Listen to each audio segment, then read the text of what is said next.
আসসালামু আলাইকুম এভরিওয়ান। আজকে আমরা সবাই মিলে নুডলস রেসিপি করার জন্য একটা ধূমকেতু এনে সোজা চুলার ভিতরে দিলাম ফালাই। তারপরে ধাউ ধাউ করে ভাপ পারাজের বুকের আগুন জ্বলে উঠলো।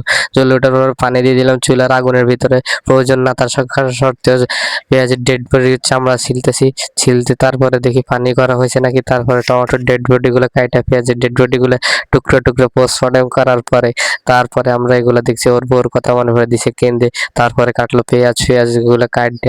তারপরে সাইডটা মাইটটা এগুলাতে এই যে মঙ্গল গ্রহে থাকে বিষাক্ত এক পদার্থ দিল পানির মধ্যে গোসল করানোর জন্য পানি 2-3 প্যাকেট দিল। দেওয়ার পরে দিয়ে এগুলোর একটু ভালোভাবে ডলে দিল। একটা ধামা দেওয়ার পরে যে একটা 20 বছরের জন্য ঢাকনা দিল। 20 বছর পর আবার ঢাকনাটা উঠালো। ঢাকনা ওঠানোর পরে সবগুলো বাইরে ফেলে দিয়ে আমরা কি করলাম, পানি দিয়ে সবগুলো পানিতে ফালাইয়া মাছের দিলাম খাওয়াইয়া। মাছের খাওয়ানোর পরে পানি দিয়ে ওগুলো ফেললাম ফালানোর পরে তারপরে দেখেন আমরা কি করলাম, একটা বড় সড়ো গামলা বসায় তার মধ্যে দিয়ে দিলাম সয়াবিন, সর্ষে। তারপরে দিলাম একটু ডেড বডি রসুনের, সবগুলো ডেড বডি এখানে ফালাইয়ে এখানে দিয়ে দিলাম কিছু পরিমাণ মতো সাদা বালু দেওয়ার পরে দিলাম আরো কিছু লাল ইটের গুঁড়া দেওয়ার পরে দিয়ে দেখি হচ্ছে না, তারপর আবার কিছু ইটের গুঁড়া দিলাম। ইটের গুঁড়া দেওয়ার পর পরিমাণ না থাকা সত্ত্বেও কিছু আমরা মশলা দিলাম। তারপরে ওর মাথার মধ্যে ফাটাই একটা ডিম দিল।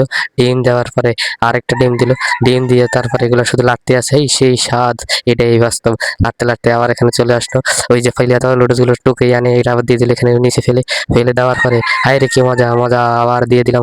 লাড়তে 20 বছরের জন্য ঢাকনা দেওয়ার পর আবার ঢাকনা উঠাই সবাই নেমে গেলাম মাঠে নেমে যাই খেতে শুরু করলাম। এখানে আপনাদেরকে দেখে ইনভিটেশন না পাওয়া সত্ত্বেও নিয়ে আসছেন আমাদের এখানে খেতে, তাই খেলাম আমরা সবাই মিলে। তারপরে এটা বাস্তব ভিডিওটা আপনাদের কাছে কিরকম লাগছে অবশ্যই কমেন্টে বলবেন। আর এতক্ষণ ধৈর্য ধরে ভিডিওটা দেখার জন্য সবাইকে ধন্যবাদ। আসসালামু আলাইকুম, সবাই ভালো থাকবেন।